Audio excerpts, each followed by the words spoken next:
नमस्कार, मैं हूं गीता शर्मा और आप देख रहे हैं हिंदी खबर। भारत के कॉलेज और विश्वविद्यालय आज भले ही विश्व के टॉप एजुकेशन इंस्टीट्यूशन में शामिल ना हो, लेकिन एक समय ऐसा भी था जब यह देश विश्व में शिक्षा का प्रमुख केंद्र था। भारत में ही दुनिया का पहला आवासीय विश्वविद्यालय खुला था, जिसे हम नालंदा विश्वविद्यालय के नाम से जानते हैं। इस विश्वविद्यालय की स्थापना 450 ईसा पूर्व में हुई थी। नालंदा विश्वविद्यालय प्राचीन भारत में उच्च शिक्षा का सर्वाधिक महत्वपूर्ण और विख्यात केंद्र था।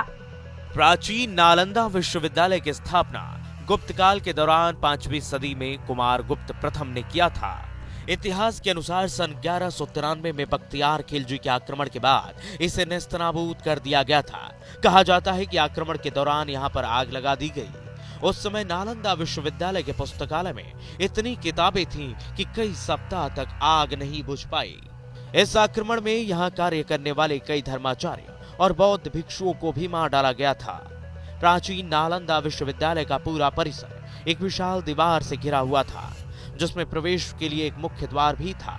उत्तर से दक्षिण की ओर मठों की कतारें थीं और उनके सामने अनेक भव्य स्तूप और मंदिर थे। मंदिरों में बुद्ध भगवान की सुंदर मूर्तियां स्थापित थी, जो अब नष्ट हो चुकी हैं।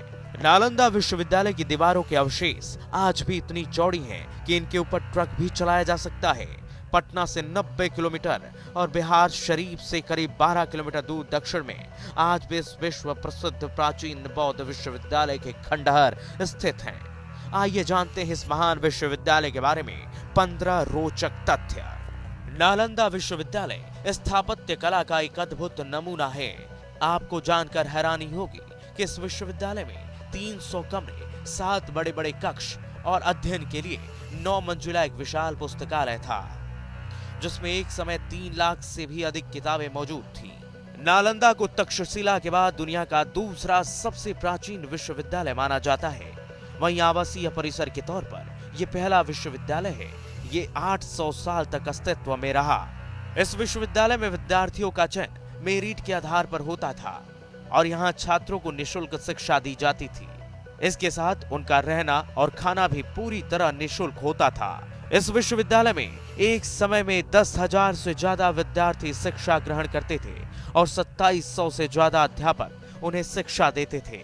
नालंदा में सिर्फ भारत ही नहीं, बल्कि कोरिया, जापान, चीन, Tibet, Indonesia, Iran, Greece, Mongolia समेत कई दूसरे देशों के छात्र भी पढ़ाई के लिए आते थे। नालंदा शब्द संस्कृत के 3 शब्द नाल, धनालम, धनदा के संधि विच्छेद से बना है। इसका अर्थ ज्ञान रूपी उपहार या कोई प्रतिबंध न रखने से है। नालंदा की तर्ज पर नई नालंदा यूनिवर्सिटी बिहार के राजगीर में बनाई गई है। इसे 25 नवंबर 2010 को स्थापित किया गया। ऐसी ही रोचक खबरों के लिए जुड़े रहिए हिंदी खबर के साथ।